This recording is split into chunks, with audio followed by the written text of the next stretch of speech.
предложениями прекратить боевые действия. Russian President Vladimir Putin said on Thursday that he was open to a U.S. proposed ceasefire in Ukraine, but said many issues still needed clarification and that any truce would need to address what he called the root causes of the conflict. Первоначальные причины этого кризиса.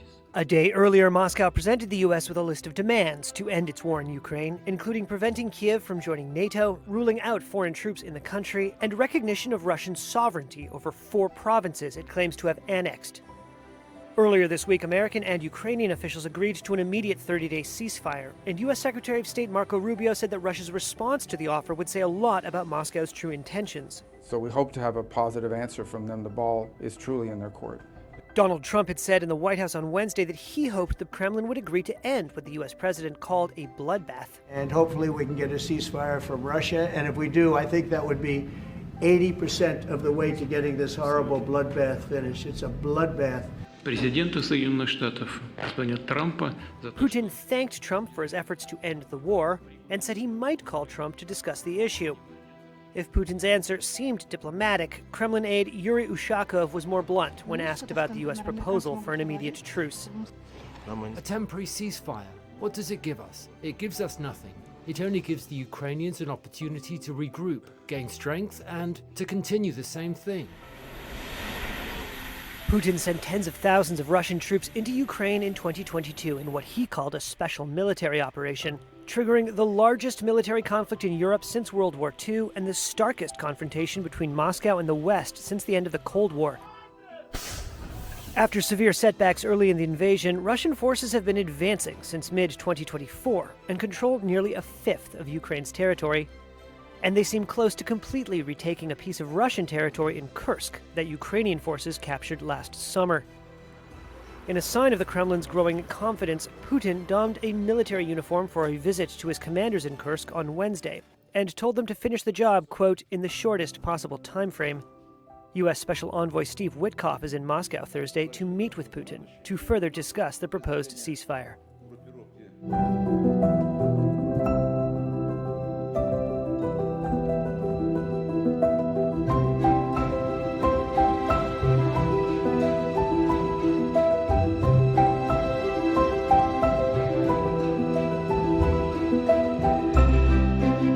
Speaking of hardball, what do you think of Putin's response to the ceasefire deal? Is he stalling for time? Is he trying to test the limits of Trump? Is Trump going to play hardball?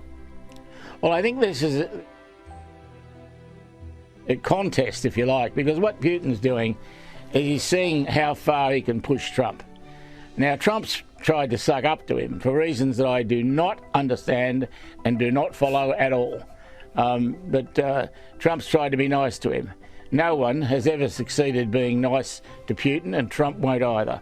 Putin is a murderous grub, and we all should not forget that, not for 1 second. And do you think this level of heightened unpredictability is going to continue in the world under Trump? I think it'll continue for quite a while because he himself is so unpredictable.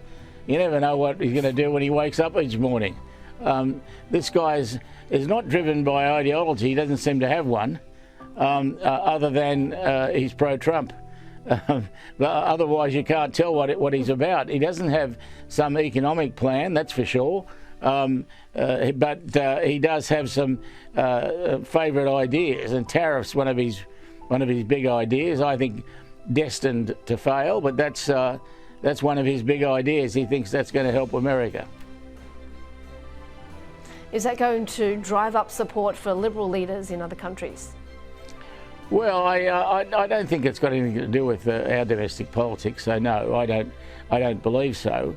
I mean, any time that a politician, be they Labor or Liberal, handles the US relationship well, they go up in the polls because the United States is so important to Australia. In the general sense, in the left. I'm sorry, can you say that again?